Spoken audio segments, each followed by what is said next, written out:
Stop lying to yourself about why you're broke. Stop making excuses about why your bank account looks like your faith, empty, depleted, and waiting for a miracle that never comes because you refuse to become the miracle you're waiting for. 3 years ago, I had $47,000 in debt and $80,000 in income, but the real problem wasn't the math. The real problem was the voice in my head that had been programmed by poverty, trained by trauma, and conditioned by generational curses to whisper one devastating lie every time abundance tried to enter my life. You don't deserve this. But today, I'm going to shatter those psychological handcuffs that keep you financially imprisoned. I'm going to show you the 10 brutal truths that will reprogram your mind, transform your relationship with money, and set you free from the debt that has been choking the life out of your dreams. By the time we're finished, you will either transform your financial future forever, or you will realize you're not ready for the responsibility that comes with wealth. Either way, you will know the truth about what's really keeping you poor. The mental prison. You think your problem is money, but your problem is your mind. You think your enemy is the economy, but your enemy is the programming that runs in the background of your thoughts like a virus, corrupting every financial decision you try to make. Right now, as I speak these words, there are 3 different minds operating in your head when it comes to money. The first one is your scarcity mind. That's the voice that says, there's not enough, there will never be enough, and even if there was enough, it wouldn't be for you. That mind has been trained by every family dinner where your parents argued about bills, every Christmas where gifts were scarce, every moment when lack was louder than love in your household. The second mind is your survival mind. That's the part of you that hoards every penny because deep down you believe catastrophe is coming. You save money not to build wealth, but to prepare for disaster. You live in financial fear, disguised as financial responsibility. But there's a third mind, a mind that most people never access, never activate, never give permission to speak, and that's your abundance mind. That's the mind that understands money as energy, as flow, as a tool for transformation rather than a source of terror. Marcus Aurelius, the Roman emperor who had all the wealth in the world, understood something that most broke people never learn. Wealth isn't about what you accumulate, it's about what you become. The Stoics knew that poverty and prosperity both start in the mind, both begin with beliefs, both are born from the stories you tell yourself about what you deserve. We're not just changing your bank account today, we're performing surgery on your financial identity. We're reprogramming the very source code of how you see yourself in relationship to money, abundance, and prosperity. Because until you change the mind, you'll never change the money. The mind archaeology. Let me take you on an excavation, a dig into the buried programming that has been running your financial life since before you could even spell the word money. Because somewhere, deep in the soil of your subconscious, there are childhood money imprints that have been dictating your financial destiny for decades. Close your eyes for a moment and go back. Go back to the first time you heard your parents talk about rich people. What did they say? Rich people are greedy. Money is the root of all evil. We can't afford that. Money doesn't grow on trees. Those weren't just casual comments. Those were financial commandments being downloaded directly into your developing mind. Your parents' financial fears became your subconscious programming. Their anxiety about money became your anxiety about money. Their relationship with scarcity became your relationship with scarcity. And now, 20, 30, 40 years later, you wonder why you can't break through financial barriers that aren't even yours to begin with. This is the generational wealth curse. Families trapped in the same financial patterns for generations, passing down poverty mindsets like heirlooms, inheriting limitation like it's written in their DNA. Grandmother was broke, mama was broke, and now you're broke. Not because of circumstances, but because of conditioning. Right now, I want you to pause this message and write down the first thing your parents said about rich people. Write it down, because that sentence That single sentence has been running your financial life like a computer program in the background, sabotaging every attempt you make to build wealth. But here's what science now knows about your brain on debt. Financial stress literally shrinks your prefrontal cortex. The part of your brain responsible for decision-making, planning, and impulse control gets smaller when you're drowning in financial anxiety. You're not just broke. Your brain is actually broken by the stress of being broke. This creates what I call the scarcity loop. Your financial stress damages your ability to make good financial decisions, which creates more financial stress, which damages your decision-making even more.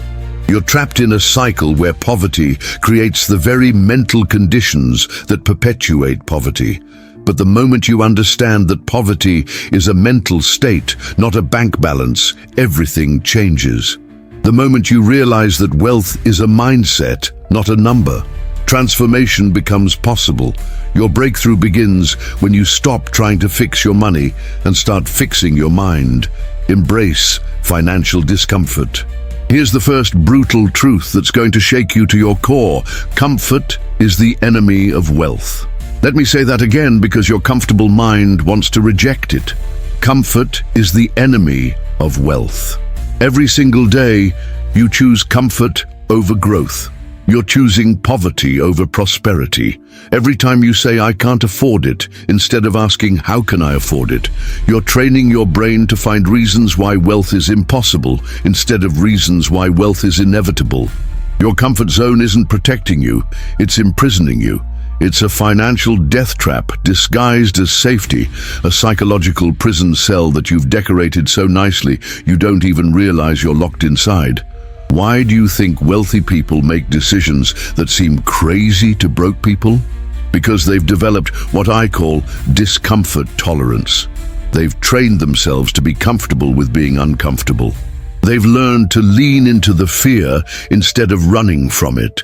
When a poor person sees an investment opportunity, they see risk. When a wealthy person sees the same opportunity, they see growth. The difference isn't the opportunity. The difference is their relationship with discomfort. Marcus Aurelius practiced voluntary hardship.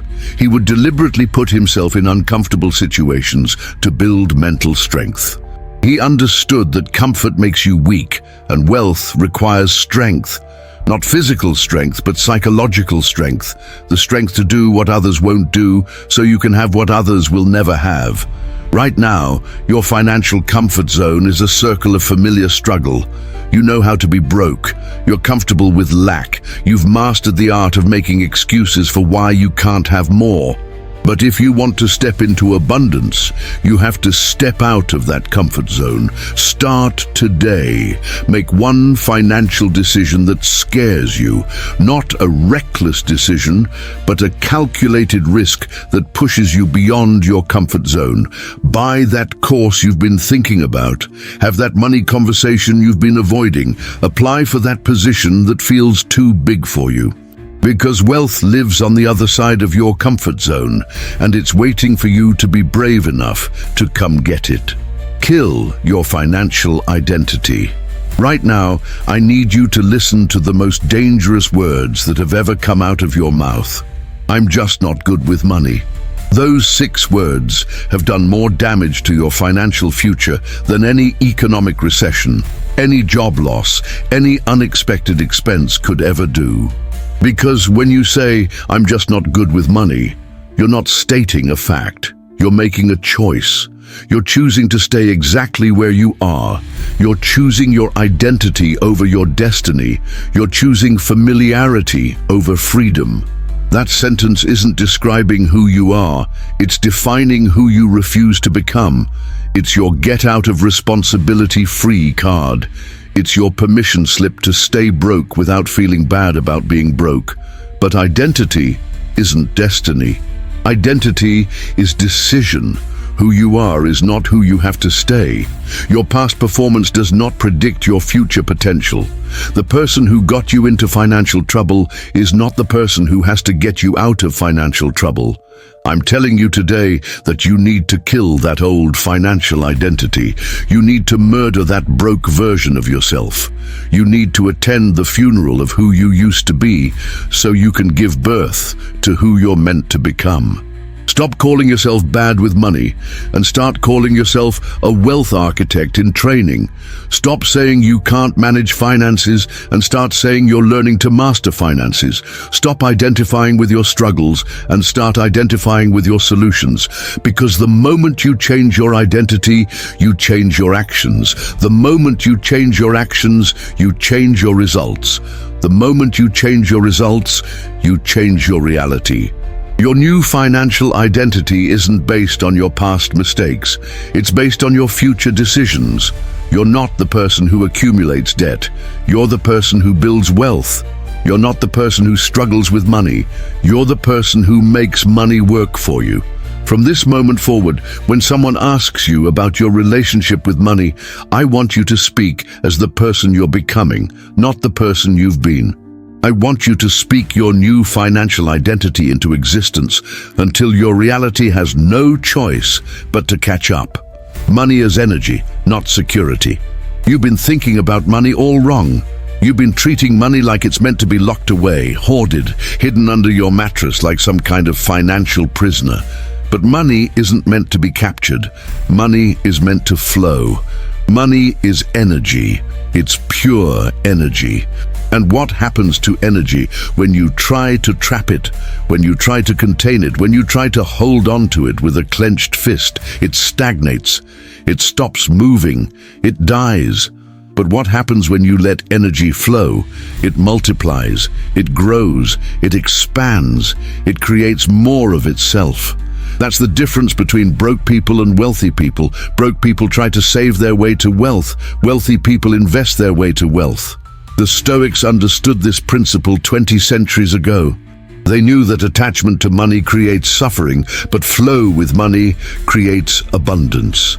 Seneca was one of the richest men in Rome, not because he hoarded his wealth, but because he understood how to make money move, how to make money work, how to make money multiply. Eastern philosophy teaches the same truth. What you hold on to holds you back. What you release comes back to you multiplied. Money needs to move to grow. Money needs to flow to flourish. Right now, you're probably thinking about money as security.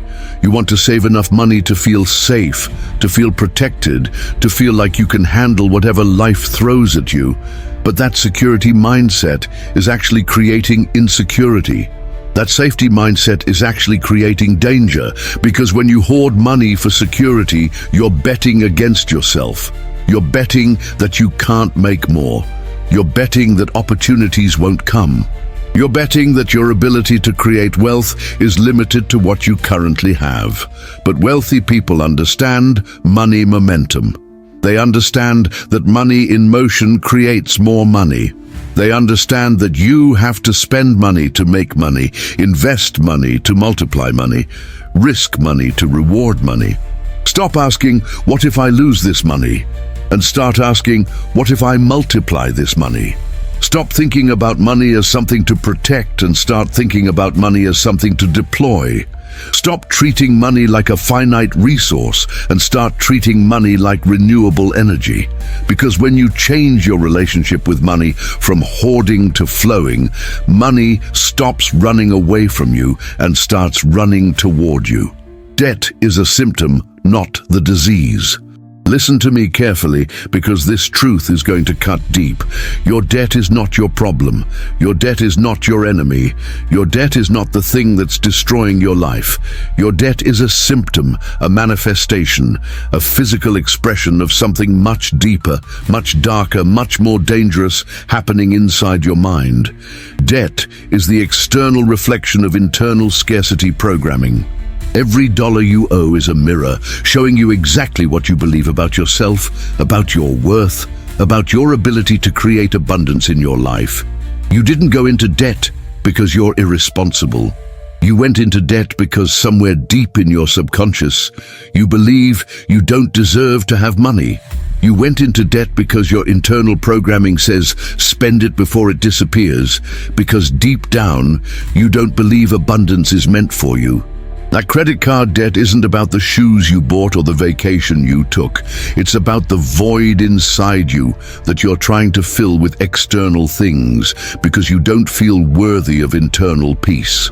That car loan isn't about transportation. It's about trying to project an image of success because you don't feel successful on the inside. Most people try to solve debt by attacking the numbers. They make payment plans and consolidation strategies and budget spreadsheets, but they never address the psychological root cause. They're trying to heal the symptom while the disease continues to spread.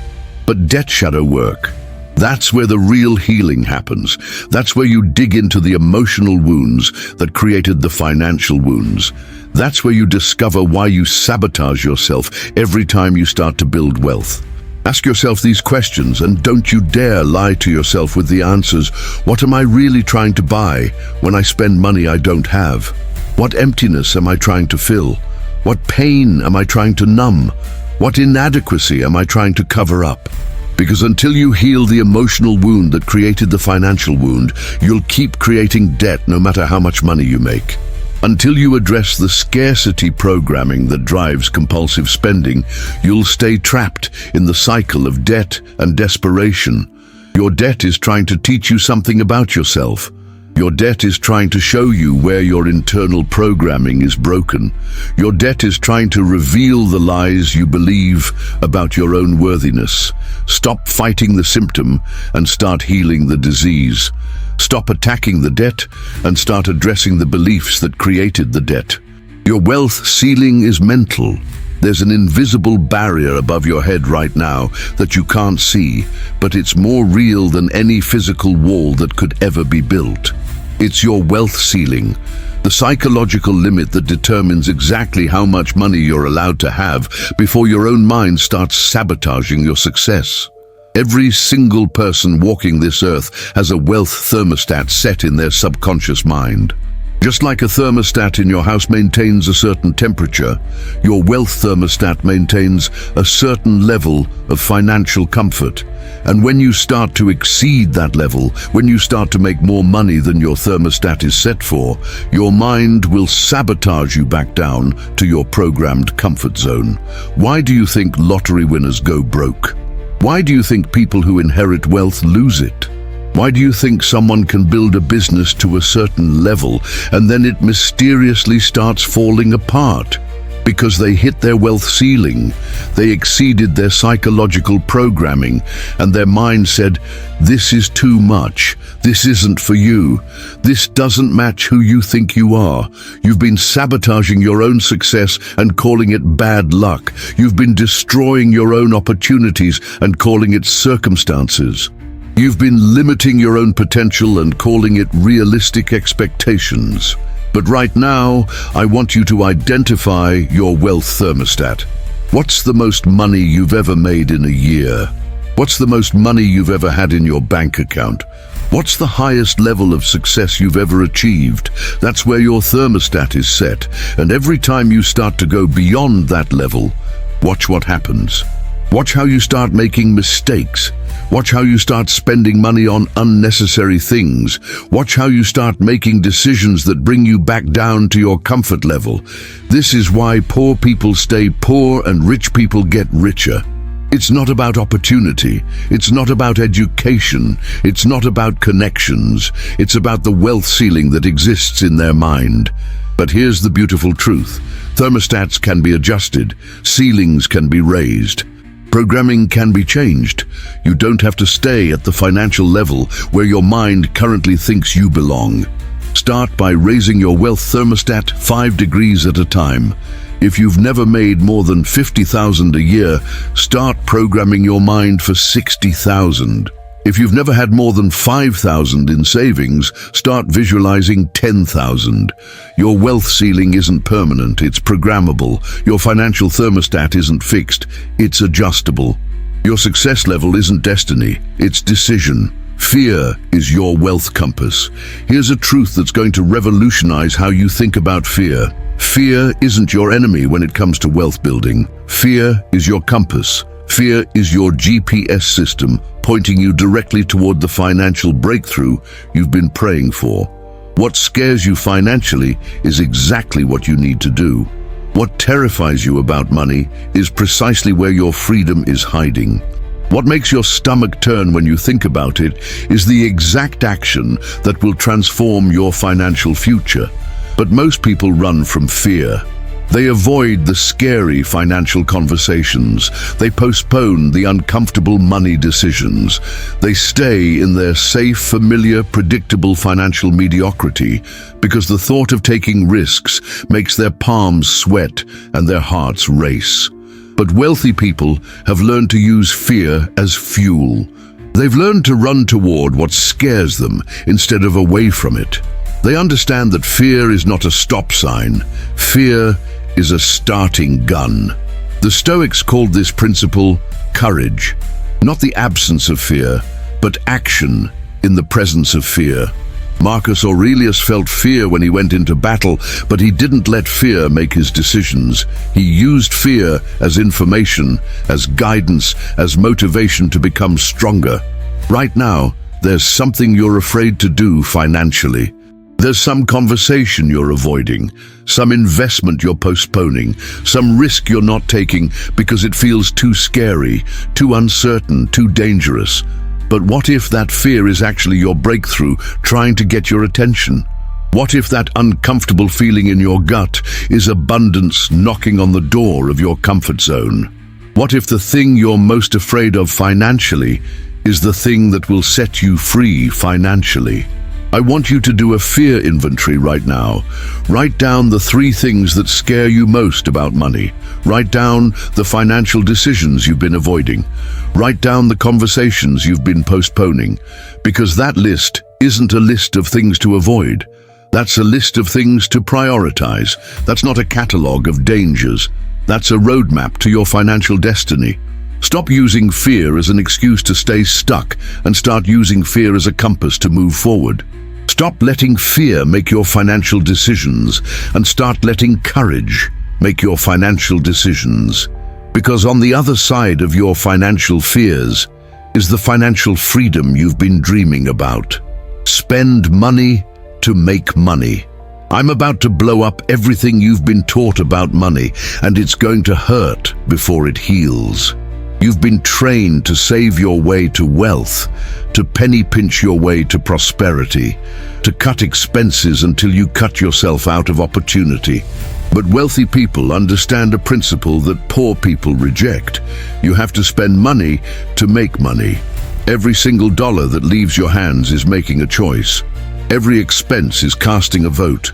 Every purchase is declaring what you believe about your future.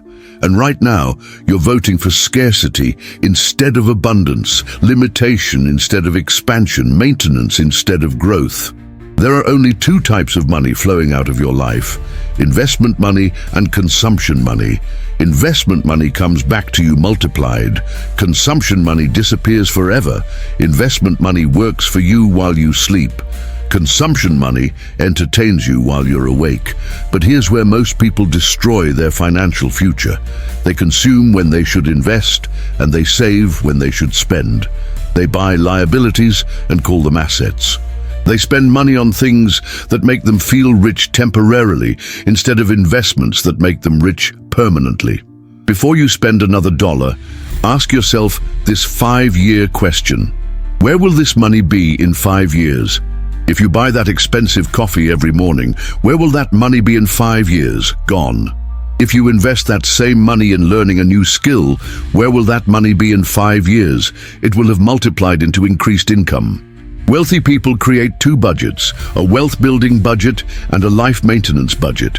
They fund their wealth-building budget first, their life maintenance budget second. Poor people do the opposite. They pay for their lifestyle first and wonder why there's nothing left to invest. Stop asking, "Can I afford this?" and start asking, "What is the return on this investment?" Stop thinking about money as something to spend and start thinking about money as something to deploy. Stop buying things that depreciate and start buying things that appreciate. Your education is an investment. Your health is an investment. Your network is an investment. Your skills are an investment. Your business is an investment. Everything else is consumption. The reason you're broke isn't because you don't make enough money. It's because you're spending investment money on consumption purchases. You're treating money like it's meant to be consumed instead of cultivated. From this moment forward, every dollar you spend must justify its existence. Every purchase must pass the investment test. Every expense must move you closer to wealth, or it has no place in your life. Your network is your net worth's foundation. Look around you right now. Look at the 5 people you spend the most time with. Look at their bank accounts, their financial habits, their money conversations, their wealth mindset. Because I'm about to tell you something that will either motivate you or devastate you. You are the average of those 5 people financially. If you're surrounded by broke people, you will stay broke. If you're surrounded by people who complain about money, you will complain about money. If you're surrounded by people who make excuses for their financial situation, you will make excuses for your financial situation. Your environment is stronger than your willpower. Your associations are more powerful than your aspirations. The voices around you are louder than the voice inside you. And right now, if you're struggling financially, it's because you're living in a financial echo chamber where broke thinking bounces off broke thinking until it sounds like truth. Broke people don't just have broke bank accounts. They have broke conversations. They talk about what they can't afford instead of what they're working to afford. They discuss problems instead of solutions. They share complaints instead of strategies. They bond over struggle instead of success. But wealthy people have wealthy conversations. They talk about investments, opportunities, growth strategies, multiple income streams.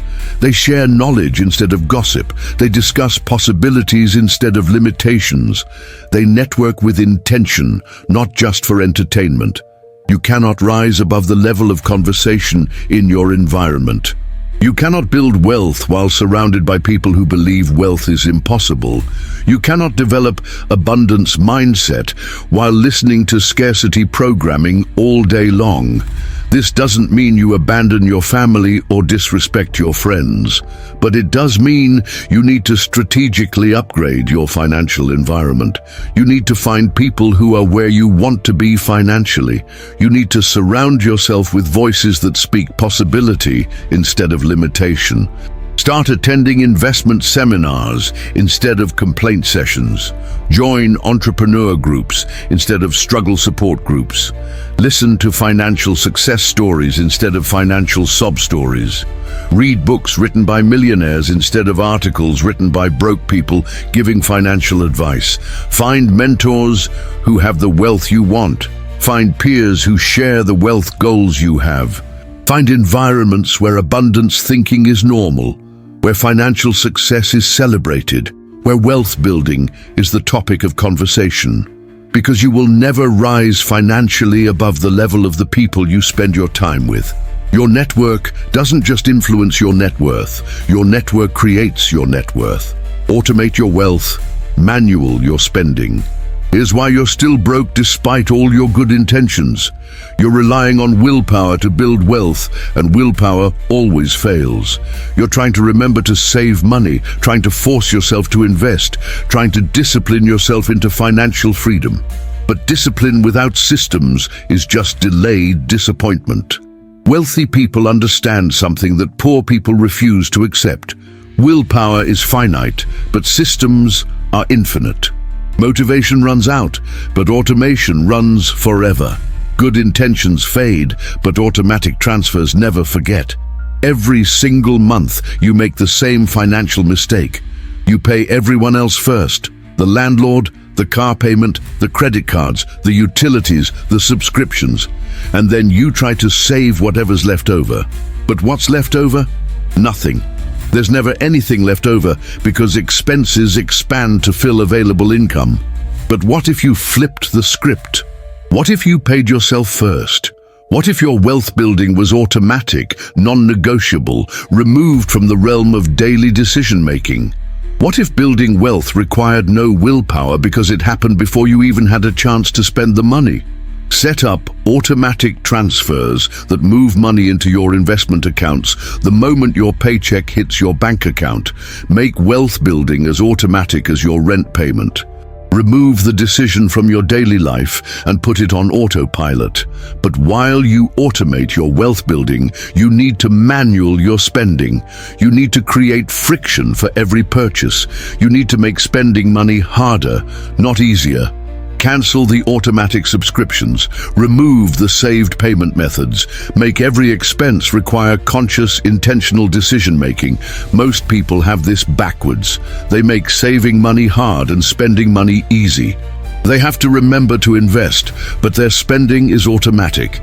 They have to think about building wealth, but their consumption is mindless. Your bank account should be set up like a machine that builds wealth automatically. Money should flow into investments without you having to think about it, decide about it, or remember to do it. But money should only flow out through conscious, deliberate, intentional choices. Stop trying to save what's left over and start saving what comes in first. Stop relying on discipline to build wealth and start building systems that build wealth. Stop making wealth building optional and start making wealth building automatic. Because the secret to financial freedom isn't having more willpower, it's needing less willpower. It's creating systems that work even when you don't feel like working. Money serves your values, not your ego. This final rule is going to expose the real reason you're struggling with money, and it's not what you think. You're not broke because you don't make enough money. You're not in debt because you don't have enough willpower. You're financially stuck because your money is serving your ego instead of your values. Your ego wants you to look rich. Your values want you to be free. Your ego wants immediate gratification. Your values want long-term fulfillment. Your ego wants to impress other people. Your values want to impact your own life. Right now, you're spending money to maintain an image instead of building an identity. You're buying things to look successful instead of investing in things that make you successful. You're funding your insecurities instead of financing your future. That expensive car payment, that's your ego talking. That designer outfit you can't afford, that's your ego spending. That vacation you put on credit cards, that's your ego making financial decisions for your life. But when money serves your values, every dollar becomes purposeful. When money aligns with what matters most to you, spending becomes intentional. When money flows toward your deeper purpose, wealth building becomes inevitable. Ask yourself, what do you actually value? Not what you think you should value, not what other people value, but what matters most to you at the core of who you are. Is it freedom, security, family, adventure, impact, legacy? Now look at your spending habits. Look at where your money actually goes. Is your money serving those values, or is it serving your ego? Is your money moving you toward what matters most, or is it moving you toward what looks impressive to others? Wealthy people align their money with their values. They spend on things that matter and eliminate expenses that don't. They use money as a tool to build the life they actually want instead of the life they think they should want. Create a values-based spending filter. Before you buy anything, ask yourself, does this purchase serve my values or my ego? Does this move me toward what matters most or away from it? Is this building the life I want or the image I think I need? Because when your money serves your values, wealth becomes the natural result. When your spending aligns with your purpose, abundance becomes inevitable. When your financial decisions reflect your deepest priorities, money stops being a problem and starts being a solution. Money is not the goal. Freedom is the goal. Wealth is not the destination. Purpose is the destination. And when you use money to serve your values instead of your ego, you discover that financial freedom was never about the money at all. The transformation protocol. Now we move from revelation to revolution, from understanding to transformation, from knowledge to action, because everything I've shared with you up to this point means absolutely nothing if you don't apply it. Information without implementation is just entertainment. Revelation without action is just intellectual masturbation. I'm going to give you the exact 30-day mind reprogramming challenge that will rewire your financial operating system from the ground up. This isn't theory anymore. This is your roadmap to freedom. Week 1 is about identity archaeology. You're going to dig up every limiting belief that's been buried in your subconscious about money. You're going to excavate every piece of programming your parents, your environment, your experiences have downloaded into your mind about wealth. Write them down, name them, face them, because you cannot change what you refuse to acknowledge. Week 2 is about neural pathway creation. Your brain is like a muscle. The thoughts you think repeatedly become the thoughts you think automatically. For 7 days, you're going to feed your mind nothing but abundance thinking. Read wealth-building books, listen to prosperity podcasts, watch financial success stories. Flood your consciousness with evidence that wealth is possible, that abundance is available, that financial freedom is achievable. Week 3 is environmental optimization. You're going to audit your financial environment like your life depends on it, because it does. Remove the broke voices, add the wealthy influences. Change your social media feeds from complaint algorithms to opportunity algorithms. Surround yourself with people who speak possibility instead of limitation. Week 4 is integration and momentum building. This is where you take everything you've learned and turn it into sustainable habits. You automate your wealth building. You create systems that work without willpower. You establish routines that build abundance even when motivation runs low. But let me give you the debt freedom algorithm that most people get backwards. The psychological order of debt elimination isn't about interest rates or payment amounts. It's about momentum and mental victories. Start with the smallest debt first. Pay it off completely. Experience the psychological victory of freedom. Feel what it's like to owe nobody nothing. Let that feeling motivate you to tackle the next debt. Build momentum through success, not strategy. Because debt freedom isn't about math, it's about psychology. It's about proving to yourself that you can win. It's about rewiring your brain to expect victory instead of defeat. It's about creating evidence that you are someone who eliminates obstacles, not someone who accumulates them. The freedom milestone isn't when your last debt is paid.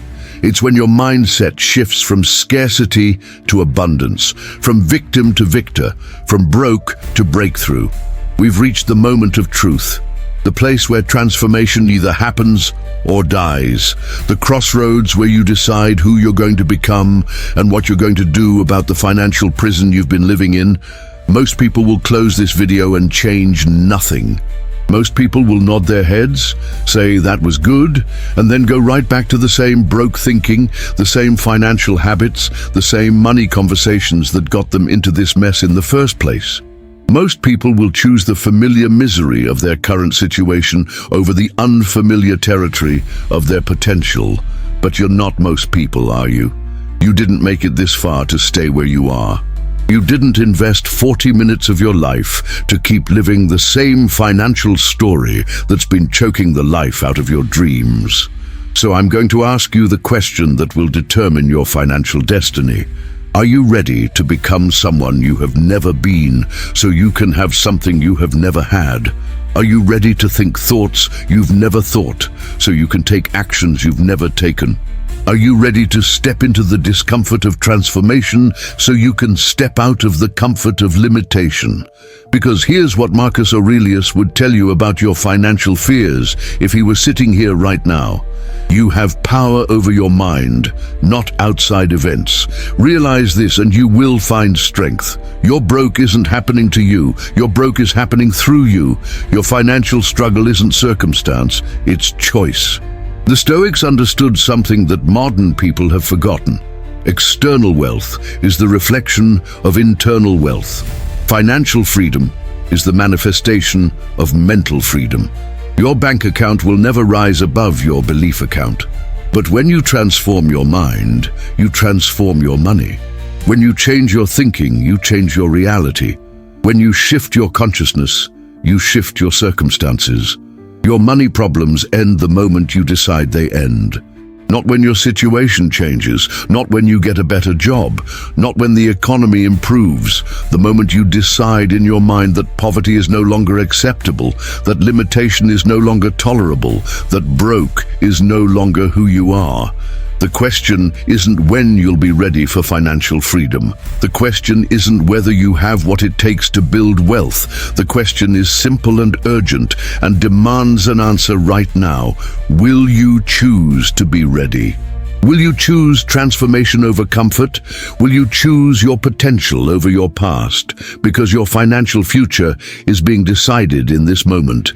Your wealth is being determined by what you do in the next 24 hours. Your breakthrough is waiting for your commitment.